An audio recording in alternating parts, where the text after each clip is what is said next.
Hi, this is CBRadioMagazine.com, and today we're going to look at the Cobra 23 Plus 40 channel CB radio. This is an older CB radio. It's no longer in production. The radio only has a couple of knobs on it, so it should be fairly easy to go through. As you can see, it has the microphone plug connector area here on the left. It has a volume and squelch control knobs.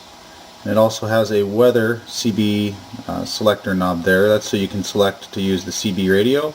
Or it has 3 weather channels, so you can tune to the different national weather channel frequencies and receive those through the CB radio.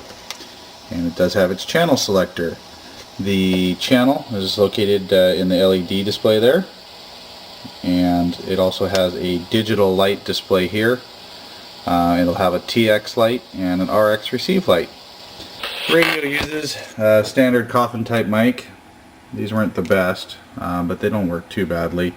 The radio and the microphone were made in Thailand. The radio itself is a fairly small unit. You can reach from front to back with my hand, so it's a little bit bigger than a unit in Pro 510, but definitely smaller than most of the average CB radios like the Cobra 25 LTD or the 29. The back of the radio is very simple. You can see it has an antenna jack, it has an external speaker jack, and it has the wires coming out of it for the power. This does have the 3-wire setup on it, the ground wire, the power wire, and the backup memory wire, so it can remember what channel it's on. If you don't have the power applied to this radio all the time, if you unhook the power, it will not remember the last channel it was on. So that's what that one wire there is for, is to supply the memory with power so it remembers the channel. On the Cobra 23 Plus, it's very easy to remove the bottom speaker cover. It's just 4 screws. You unscrew it and set it off to the side. Just be careful, it is still connected to the radio via 2 wires. It cannot quick disconnect, so you have to be a little careful when you're moving it around that you don't disconnect the speaker wires by accident. The control for the modulation on this radio is the one I'm sure everyone's interested in. It's going to be RV501, and we'll zoom in here. RV501.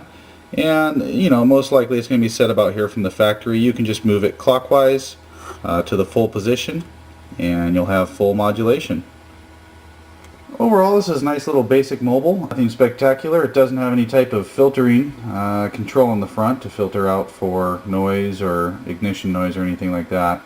In terms of output, you're going to see about 3 watts, 4 watts possibly on the output with your standard dead key. Once you adjust the modulation up, the little radio actually comes alive not too bad. We'll swing upwards of 10 watts. I could see about 12 watts on the swing. It's not too bad for a little tiny Cobra radio. The modulation was actually pretty good. You could add a power mic or echo mic or something if you wanted to get a little more modulation out of it. This radio probably be found used $5 to $10 most places. So nice little mobile, easy to mod the modulation. And that's the Cobra 23 Plus for you. Thanks for watching our video. Visit CBRadioMagazine.com for more videos and article reviews.